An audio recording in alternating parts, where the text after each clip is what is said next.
Hello, wealthy family, and welcome to today's video. Thank you so much for coming and sharing some time with me. I love and appreciate you all. So today we are going to talk about one of my favorite things on my favorite day, which is money.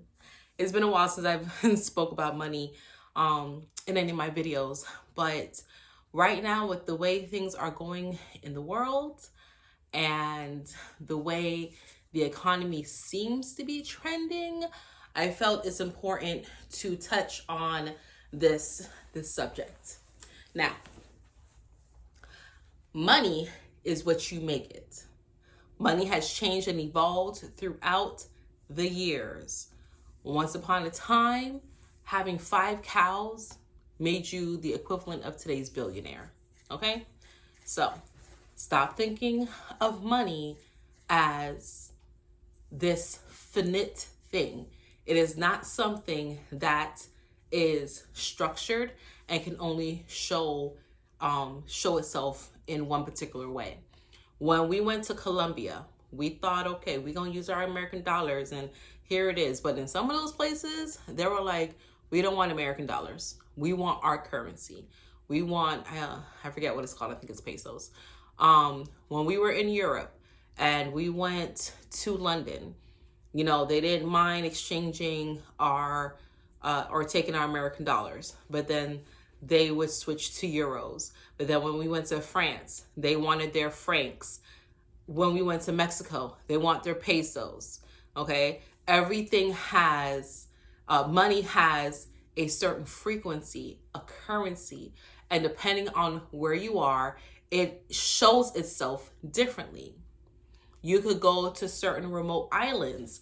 And I know some places that are like, listen, you know, we still work on the barter system, right? Some remote Caribbean places, and they're like, no, we just trade me the feed for my chickens and I'll give you the wool for my sheep. Like, that's all that I need to survive. We don't have to worry about paying rent or mortgage here. We don't pay really for electricity or water. We have our own well water. We generate our own electricity. But food is a hot commodity, and being able to make clothes for ourselves, that is what's valuable. So we'll use that as money. So just put that in your mind. Stop thinking that money is, I wish I had my wallet. I would show some bills, but like, that's not what money is. Okay, money also isn't your plastic debit card. That's the closest they have right now to a universal currency, putting everything on those plastic credit cards or debit cards, but that's not it either. Money is your own energetic frequency. That is why I call you wealthy. That's why I let you know that you're a wealthy individual. As long as your energy, your electricity is flowing through your body, you have the capability to generate any type of monetary favor that you so desire. Whether you want to exchange goods for a place to live, or you want to exchange goods for something else that someone holds. But so many times people equate having to work a job or work hard in order to receive money, and that's not the case. It's not just about winning the lottery or getting an inheritance. Money can come from gifts, it can come from refunds, it can come from checks, it can come from generosity of people. How many people have you heard, you know, especially during the holiday season, they go to pick up their stuff and it's already paid off, right? If it's in layaway. Like, it happens all the time. Or debt is just wiped out. It happens all the time. Stop equating money as being up here and unattainable and putting yourself down here. Because if you're like, money is this big, huge thing and I have to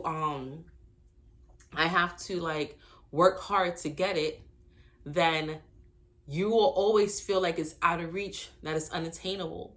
You don't have to work hard for money. You don't. You're not supposed to be working hard to live. In general, you're not.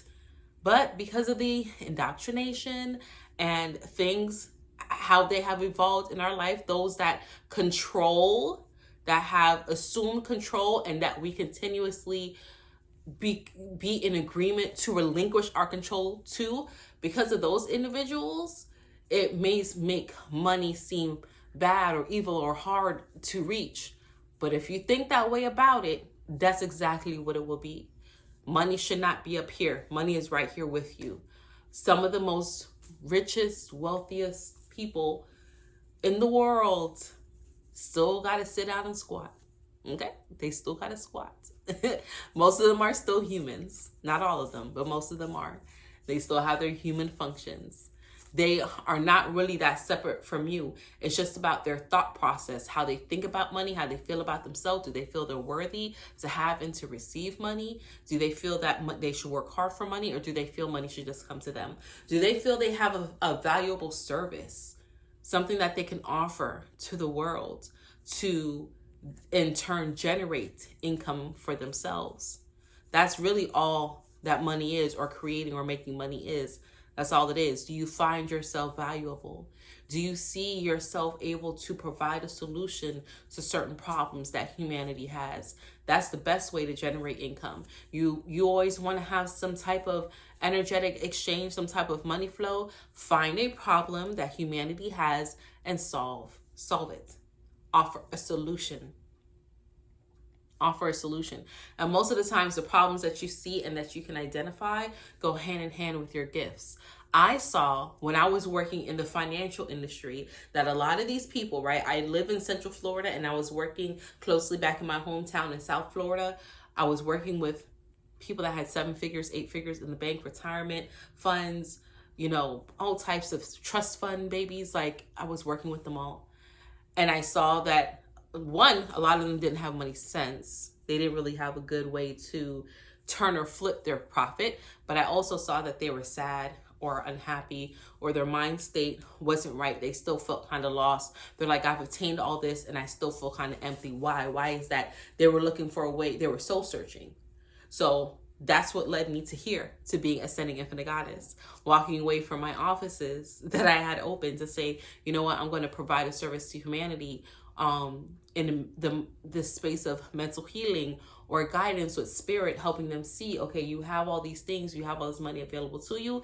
This is something that you may want to introduce, whether it's philanthropy or creating schools or creating a space to have clean water or anything of that nature, right? Things that we expect our government to do that they're not doing because they have assumed power not for the gain of us, the citizens, but for the gains of themselves. So if they don't see an end goal for them that is beneficial, like, more than likely they're not going to follow through with it.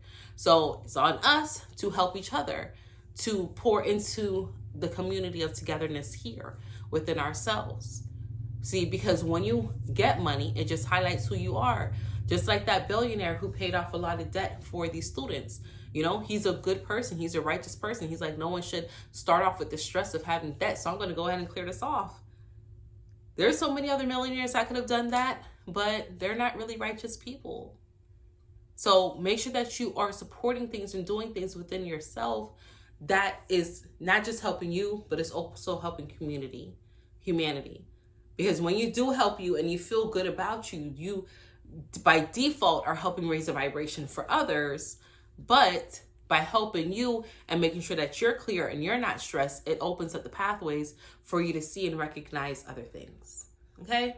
So that is that. That's what all that I have for you today, wealthy family. Like, you are the money. You are the currency. You are the energy generator.